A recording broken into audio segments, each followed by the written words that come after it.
ناچاقی اور مسائل کے پیدا ہونے پر تو بجائے اس کے کہ وہ کورٹ میں جائیں، محکمہ شرعی کے کام کرنے والے لوگوں کے سامنے اپنی تحریر دیں گے کہ ہمارے اختلافات ہیں، ہم آپ کو حکم بناتے ہیں اور آپ جو فیصلہ کریں گے ہمیں منظور ہوگا، ان کو حکم بنا کر ثالث کے طریقے کے اوپر رکھیں، معاملات کو رکھیں، اور وہ اللہ کو اپنے سامنے حاضر و ناظر سمجھ کر بغیر کسی رعایت کے قرآن و حدیث کو اپنے سامنے رکھ کر اس کے مطابق فیصلہ دیں۔ یہ ضروری ہے آپ اس چیز کو سمجھیں کہ عدالتی نظام ساری دنیا کے اندر رائج ہے۔ آپ اگر حکم اور حاکم بن کر بیٹھیں گے تو آپ کے خلاف مقدمے ہوں گے، آپ ہار جائیں گے، آپ کا نظام بند ہو جائے گا۔ اگر آپ کسی چیز کو چلا سکتے ہیں تو اس کی صرف ایک ہی صورت ہے کہ آپ محکمہ شرعیہ چلانے والوں کو ثالث بنائیں اور یہ کہیں کہ ہمارا جھگڑا ہے، ہم آپ کے سامنے پیش کرتے ہیں، آپ ہمارے جھگڑے کے درمیان میں فیصلہ فرما دیں۔ اس تحریر کے بعد جس پر دونوں فریقوں کے دستخط ہوں گے یہ چیز چلے گی، بجائے اس کے کہ آپ لاکھوں اور کروڑوں روپیہ عدالتوں کی نظر کر دیں، فقیر بن جائیں، زمینیں بک جائیں۔ یہ بہت آسان چیز ہے کہ جس کو مثل مشہور ہے کہ ہلدی لگی نہ پھٹکری اور رنگ آیا چوکھا، اس طریقے پر آپ کام کر سکیں گے۔ لیکن میں حضرت مولانا سے عرض کرتا ہوں کہ جو حکم بنیں گے، ثالث بنیں گے، وہ مدرسوں کے پڑھانے والے لوگ ہوں گے۔ یہ ایک دوسرا موضوع ہے کہ دو آدمیوں کے درمیان میں دونوں کے بیانات لینا، ان بیانات کو لے کر کے پھر آپس میں ہو سکتا ہے ضرورت جرح کی پڑ جائے، اس کی بنیاد کے اوپر ہو سکتا ہے گواہوں کی ضرورت پڑے۔ فیصلہ کرنے کے لیے وہ طریقہ جو عدالتوں کے اندر چلتا ہے سمجھنے کے لیے ٹریننگ کی ضرورت ہے۔ میں ان حضرات سے مولانا سے میں نے منصور پوری سے مولانا سلمان صاحب منصور پوری سے میں نے کہا تھا کہ حضرت مولانا جب متعین کر دیں کہ اس جگہ یہ، اس جگہ یہ، اس جگہ یہ، ان کو 1 2 3 4 دن کے لیے بلاؤ، جو لوگ طریقہ جانتے ہیں ان کی ٹریننگ کریں، انہیں بتائیں، تاکہ فریقین میں کسی کو اپنے دل میں یہ حسرت نہ رہے کہ معاملہ صاف نہیں ہوا اور ہم اپنے دلائل پیش نہیں کر سکے، یا ہم نے پیش کیے انہیں قبول نہیں کیا جا سکا۔ ہر چیز تحریر میں لے آنی چاہیے۔ میں یہ سمجھتا ہوں کہ اگر اس مسئلے کو اس انداز پر کیا گیا اور یہ حضرات تیار ہیں 1 دن کے لیے، 2 دن کے لیے، 3 دن کے لیے آپ بھیجیے، اس میں جس چیز کی ضرورت ہوگی یہ فقیر بھی اس میں پوری طرح مدد کرے گا۔ اگر اور حضرات کو، ٹریننگ دینے والوں کو بلایا گیا تو میں اس سلسلے میں ان سے گزارش کروں گا کہ وہ آئیں اور آ کر ان حضرات کی ٹریننگ کو مکمل کریں، چاہے 1 مرتبہ، چاہے سال میں 2 مرتبہ، جب ضرورت پڑے انشاءاللہ میں اور یہ حضرات آپ کی مدد کریں گے۔ دوسری چیز میں یہ کہنا چاہتا تھا کہ امانت شرعیہ کا کام صرف یہی نہیں ہے کہ شوہر اور بیوی کے جھگڑوں کو نمٹائے، نہیں، اس کے علاوہ ہمارے اور آپ کے معاشرے میں، ہمارے جوانوں کے اندر، لڑکوں میں، لڑکیوں میں جو برائیاں پھیل رہی ہیں، اگر ان پر قدغن نہ لگائی گئی، ان کو جمع نہ کیا گیا، اور جہاں بھی علماء ہیں، جس گاؤں میں ہیں، جس شہر میں ہیں، جس محلے میں ہیں، اگر ان کے ہاتھ کو نہیں پکڑیں گے تو 1-2 نسلوں کے بعد آپ کی ان آبادیوں کے اندر ٹوپی پہننے والے اور مسجدوں کو آباد کرنے والے لوگ نہیں ملیں گے، خدا نخواستہ۔ امانت شرعیہ کے ساتھ بہت علماء جڑے ہوئے ہیں، پڑھائیے بھی، اس کے ساتھ ساتھ طلباء پر نظر بھی رکھیے، ان کی تربیت بھی کیجیے، مطالعہ بھی کیجیے، اس کے ساتھ ساتھ ہر جوان کو دیکھ بھال کر کے اس کے ہاتھ کو پکڑنا اور اس راستے کو بتانا جو آپ کے آباء و اجداد کا راستہ ہے، علماء کا راستہ ہے، اللہ کے نبی کا بتایا ہوا راستہ ہے، اس راستے پر لے کے چلے۔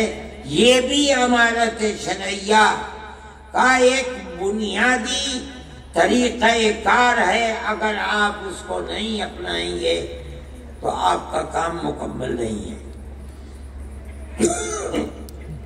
وہ ماں باپ جو اپنے بچے کو دیکھ رہے ہیں کہ وہ راستے سے ہٹا ہوا ہے، علماء کو بتائیں، علماء کا یہ فرض ہے کہ جائے، قریب کرے، محبت اور پیار کے ساتھ سمجھائے اور امر بالمعروف اور نہی عن المنکر کر کے اس کو سیدھے راستے پر لائے۔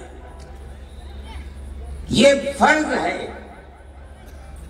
مجھ سے لوگوں نے اس سفر میں بھی بتایا، پہلے بھی بتاتے ہیں کہ لوگوں کے اندر جوا، سٹا، شراب، بدکاری پہلے سے بہت زیادہ ہے،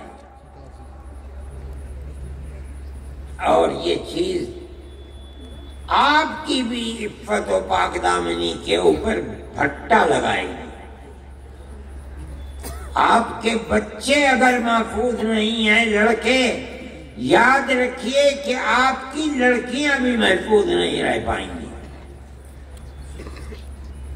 دنیا کے اندر آج وہ طبقے ابھر رہے ہیں، طاقتور بن رہے ہیں، جن کا مقصد یہ بنا ہوا ہے کہ وہ مسلمان بچیوں کو آوارہ گردی کا شکار بنائیں۔ مخلوط تعلیم اور موبائل سب سے بڑا ذریعہ ہے بربادی کا۔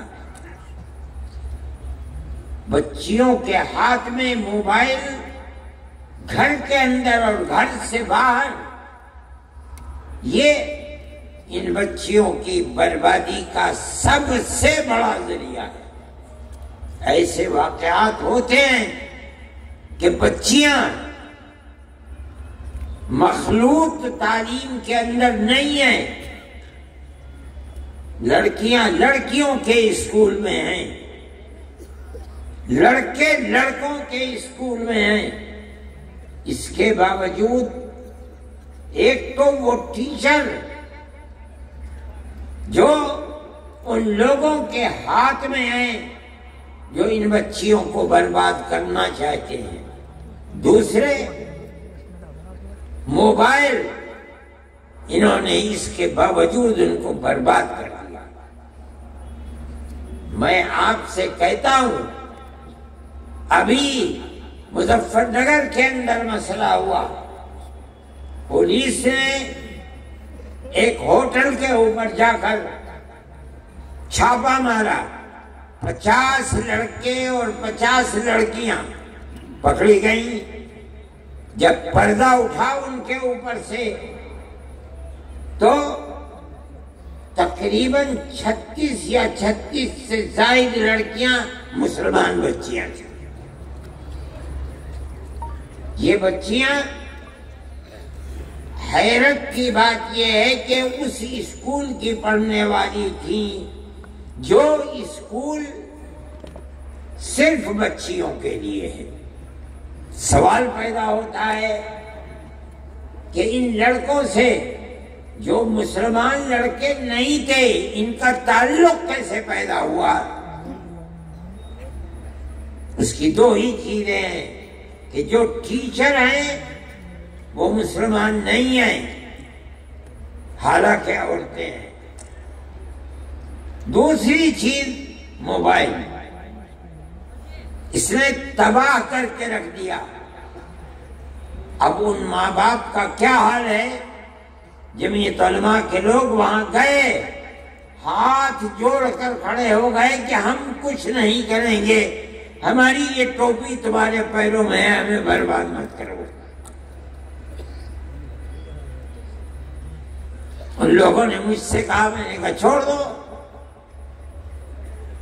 جنہیں خود اپنی بربادی کے اوپر رونا آتا ہے اور انہوں نے اپنی بچیوں کے ہاتھ کو چھوڑ دیا اور یہ سمجھتے ہیں کہ موبائل اور اسکول میں پڑھنا انہیں نقصان نہیں پہنچائے گا۔ میں آپ سے کہہ رہا ہوں کہ آپ اگر اس پر قدغن اور روک نہیں لگائیں گے تو آپ اپنی بچیوں کی عفت و پاک دامنی کی حفاظت نہیں کر سکتے۔ حضرت امیر شریعت صاحب میرے پاس بیٹھے ہوئے ہیں، میں یہ کہنا چاہتا ہوں، اور بہت علماء ہیں، اس کے لیے پروگرام بناؤ، اپنی قوم کو راہ راست پر کس طرح لایا جا سکتا ہے، اپنی زندگی کو کھپا دو، لگا دو۔ اگر اس کے اندر کوتاہی ہوگی تو آنے والے 50 سال کے اندر کتنی بربادی ہوگی، آج آپ اس کا تصور نہیں کر سکتے۔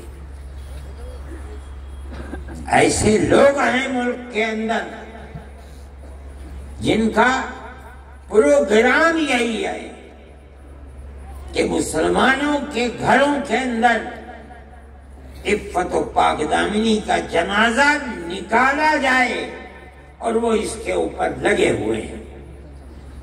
میں خواہ اس چیز کو، یہ مجمع، یہ جلسہ وہ سننے کے لیے نہیں ہے۔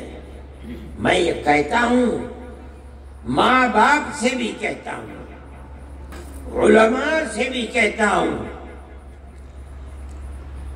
امارت شرعیہ کے ذمہ داروں سے بھی کہتا ہوں کہ خدا کے لیے قوم کی فکر کرو۔ صرف اتنی بات کافی نہیں ہے، صحیح ہے جمعیت علماء کا پروگرام ہے کہ آپ وہ اسکول جن میں 5ویں کلاس کے بعد مخلوط تعلیم ہے، آپ مخلوط ملی جلی لڑکے اور لڑکیوں کی تعلیم کو بند کریں۔ خدا نے جن کو طاقت دی ہے 10 20 25 50 آدمی مل کر تھوڑی سی زمین دے کر بچیوں کے لیے الگ اسکول، بچوں کے لیے الگ اسکول بناؤ۔ کوشش کرو کہ بچیوں کی اسکول کے اندر پڑھانے والی مسلمان ٹیچر مہیا ہوں۔ ان اسکولوں کے اندر عورتوں کی جماعتیں بھیجو، ان بچیوں کی تربیت کریں، ان کے ہاتھ میں موبائل نہ دو تاکہ ان کے خیالات پراگندہ نہ ہو۔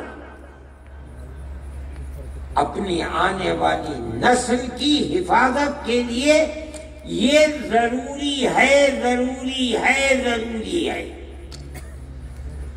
ورنہ ہم اپنے جس ملک میں رہتے ہیں جہاں سیاست ہندو مسلم اکثریت اور اقلیت کی نفرت کے اوپر ٹکی ہوئی ہے، وہ آپ کے اور آپ کے بچیوں کی عفت و پاک دامنی کو زندہ نہیں رہنے دینا چاہتے۔ یہ آپ کی ذمہ داری ہے کہ آپ اپنی آنے والی نسل کو العیاذ باللہ ارتداد سے بچائیں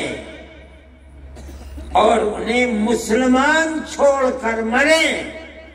اس کی کوشش کیجئے کہ وہ بھی جب وقت آئے تو مسلمان رہتے ہوئے مرے۔ یہ ہماری ذمہ داری ہے۔ قوا انفسکم واہلیکم نارا، اپنے آپ کو بھی جہنم کی آگ سے بچاؤ، اپنی آل اولاد اہل خانہ کو بھی جہنم کی آگ سے بچاؤ۔ یہ جب ہی ہوگا جب ماں باپ، بہن بھائی، بڑے اور چھوٹے اس نقطۂ نظر میں سب متفق ہوں کہ ہمیں اپنے گھر، در، اولاد، بیوی، بچے، بچیوں سب کو جس طرح ہم مسلمان ہیں انہیں بھی مسلمان ہی بنا کر دنیا سے جانا ہے۔ یہ بھی امانت شرعیہ کا پہلو ہے، ضروری ہے۔ اس لیے آپ حضرات جس ولولے اور جذبے کے ساتھ آئے ہیں، میں آپ سے کہتا ہوں کہ آپسی گھریلو جھگڑے یقیناً ان کا حل ہونا چاہیے۔ امانت شرعیہ کا پلیٹ فارم اس کے لیے نہایت ضروری ہے، لیکن صرف یہی امانت شرعیہ کا کام ہے اور کچھ نہیں، غلط ہے۔ میں نے کہا کہ اپنی اور اپنی نسل کی حفاظت یہ کم ضروری نہیں ہے، ضروری ہے اور بہت زیادہ ضروری ہے۔ میرے بھائی، میں نے تو ان سے یہ کہا تھا کہ میں 10-15 منٹ بولوں گا، اس کے ساتھ ساتھ میں اپنی بات کو ختم کرنے سے پہلے آپ سے کہتا ہوں